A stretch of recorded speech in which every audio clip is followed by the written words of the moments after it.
Would you pick this woman up? That is the question, and Agnes Varda has the answer. In Vagabond, Vagabond, Vagabond. Actually, it's called Sans Toi Ni Loi, without roof or law, or something. I guess us Americans changed it to Vagabond because without roof or law doesn't make any sense. It's such a stupid title. Sounds like a Criterion collection title, Vagabond. Anyway, because I like without roof or law. It's kind of cool. Anyway, Nate Jackson here, Criterion Collection Reviewer Guide number 74, Vagabond, Agnes Varda, 1985, 105 minutes, French, blah blah blah. Oh, this one was, I don't know how to feel about this one. It's not horrible, but a lot of unanswered questions. Maybe that's what Agnes Varda is about. So anyway, it's about this woman who's found in the ditch, dead, and she's, I guess, frozen to death through a series of flashbacks. Shows like her life. She's this young girl named Mona who, is just this basically a tramp, a vagrant who just goes from place to place and meets people and all that. And in the beginning of the film, she's bathing in the ocean, and she ends up and then from that point on, we see it from that point, which kind of makes sense because throughout the film she gets dirtier and dirtier and dirtier because no one gives her a bath, or I don't think she gets bathed or anything like that. And so it's it starts from this moment when she's more or less pure in a sense, and then slowly but surely she just lets life happen to her until her eventual death at the end. She meets. But yeah, basically the film's about her just trying to hitch rides with people, and shit happens to her. She gets, I guess, raped in one scene, but you don't see it, of course. And all this, and then she ends up meeting this. She gets paid to stay with these people, and she stays with these people and ends up stealing this apron and pretending like she's the maid, and conversating with this old lady who's really cool. And she meets this guy who she helps work out in the fields, and she gets blisters on her hands. He ends up giving her his scarf, and toward the end, the other workers kick her out because they don't like her as much as he does. And she ends up squatting with some fellow vagrants, and this one guy wants to sell her to pornography, and yeah, it's kind of a trip. I mean, I guess it's supposed to be real, but at the same time, because of her, I don't know, it's kind of compare it to other movies like Cabiria and Nights of Cabiria. I don't know, there's something about her. Maybe because of the whole prostitute thing, she's got it kind of set up. She knows what she's doing, She kind of knows what she's doing. I mean, she makes changes, but in the sense that, it's and she's very spunky, but at the same time, the kind of spunk that Cabiria has is different from the spunk that Mona has. Mona's spunk is kind of just it's hard to describe. It's you want to feel sorry for her, but she ends up putting you through so much crap that you don't. I mean, you don't really, and honestly, you don't truly feel sorry for her until I personally didn't feel sorry for her until the last 10 minutes of the film. Because that's when it really fell apart for her, is when she's staying in this house, and the place, these two guys fight over some money, and she kicks over this flaming barrel, fire barrel that they're keeping warm in, I guess, and just leave, and they leave, and the place sets on fire, and they leave Mona in there, and she wakes up, and she runs out, and all she has is her blanket, and everything she ever had is gone, and she ends up going through this village, and she getting attacked by these weird bushmen, or men who are dressed up as bushes and weird tree-looking creatures, and she ends up getting thrown. They throw weird disgusting dirt rags at her, and toward the end she just falls into this ditch. It trips over this pipe and falls into the ditch and just doesn't have the strength to move on, and that's how it ends. It just ends with her, because we see her eventual end at the beginning of the film. They show her dead at the beginning, but we don't see her die at the end. We don't come back to that, which is an interesting little move. But yeah, that's basically the plot. It's just, you know, how she changes lives and people think about her and people want to change their lives because of her. And I feel it's been done. There have been a couple of movies in the 50s.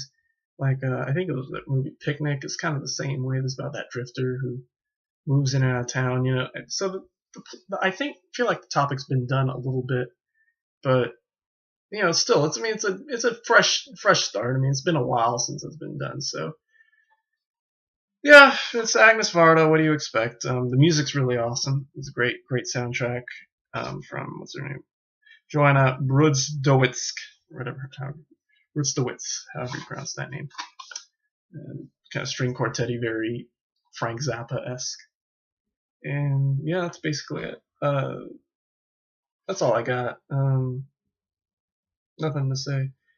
And nothing really else to say. It's kind of told in kind of a semi-documentary that way too. Like the characters acting will sometimes look at the camera and start telling it as if it were like a documentary, which is kind of an interesting style too. Feels like Fellini. Oh god, we're gonna meet up with him again and be just frightened when that day comes. Anyway, so yeah, that's all I got to say about this one. I give this one a B. It's a good story, you know.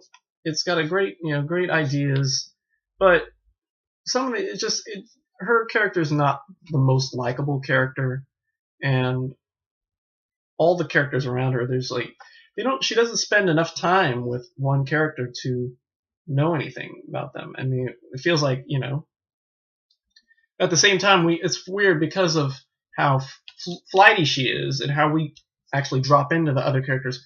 We actually know, sometimes I feel like we actually know more about them than we know about her, which is a problem because she's the main character. The only thing we do know about her is her name. You know, like none of the other characters are named. I mean, there are a few, but yeah, damn near none of them are named. So, you know, that's kind of the irony of it all. So yeah, B. Vagabond gets a B. I don't know. I mean, I think I like Cleo from 5 to 7 a little more, but I mean, this had a better ending. I'll admit that. You know, I had a complete ending. So the circle is complete with this one. So there you go. Not Chasing Amy. That's later. Vagabond. I'm looking at Chasing Amy right here because I'm gonna talk about it later. Anyway, supplements. Let's talk about supplements. Remembrances. There's another documentary just like she did with Cleo from 5 to 7 where she talks. This one was made like I think in the past. Like there's old interviews with Agnes Varda and the actress. What was her name? Sandrine Bonnaire. God, I hope I'm really not butchering these names. But anyway, they talk about her and all different kinds of scenes, and it's kind of cool. They show a rare second take with Mona when she trips and falls into the ditch where she dies, which is like kind of cool. The second one is definitely not as good as the first one. Like Varda did get it right the first time. She's like regretting after looking at them both. She's like, why did I really make you trip twice? That's kind of cool. Story of an old lady, a short piece in which Varda visits actress Martha Jarness, who plays the old aunt in the film. Yeah, it's just basically just outtakes from the original from the film, which she held on, which are really bad and moldy. Go figure. I don't know. Music and dolly shots, a conversation between Varda and composer Joanna Brudzdowicz, which is basically just 5 minutes of them talking about how the music was composed, and then just pretty much all the scenes with her music attached, you know. And then 1986 radio interview with Varda and writer Natalie Sarutu, who inspired the film. I didn't get it. I don't know how she inspired the film. I guess it was a book she wrote, or I'm just kind of lost. Just kind of lost for words. It was a weird supplement and didn't make any sense. And then of course the trailer. So there you go. That's Vagabond for you. B. Yeah. Whatever. It's not bad, but it's not the greatest film. I think Cleo from 5 to 7.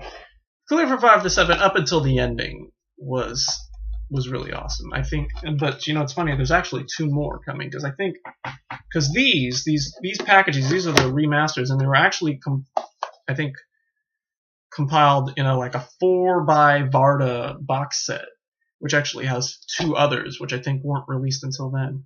So we'll probably come back to these and revisit these. I don't know if I'll watch them again, but because I'm sure, because I can remember things like this, these plots and all that. Scenes I might see again, but just for reference. But anyway, yeah, there you go.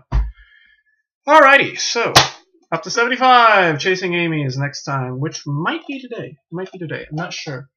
Might have a busy night tonight. We might have to do this tomorrow morning, which will suck, because then we'll have to push Brief Encounter till Thursday. And I kind of don't want to do that. I want to do In God Created Woman or Women. I forget which one it is on Thursday.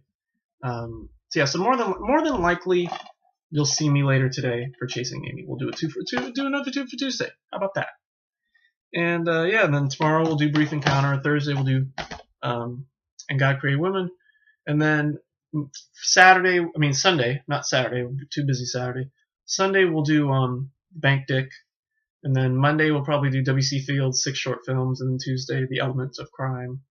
And then what's after that? I forget what's after 81. I don't know what 81 is on. We'll be done with the first 80. Woo! We're making progress. 80 and then 90 and then 100 and then break. If you didn't see the last film, I'll just recap real quick. If you didn't see the last, if you didn't see Cleo from 5 to 7, which you have because you're watching Vagabond now. So there you go. You always got to watch your Agnes Barda in order. Anyway, so I'm deciding to take a break after number 100, just to refresh my batteries. I'm kind of just a little burnt out. I've been doing this, more or less nonstop for almost a year now. Except for that 2 weeks in January where I had to take a break from my music.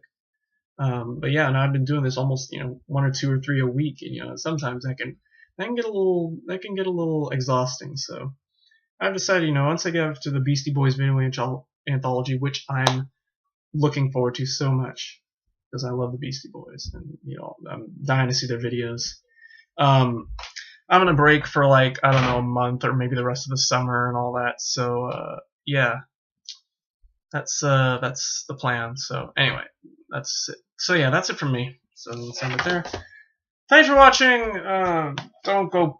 Don't go getting yourself into fights with tree people, and we will see you later today, hopefully later tonight, for Chasing Amy. And until then, good.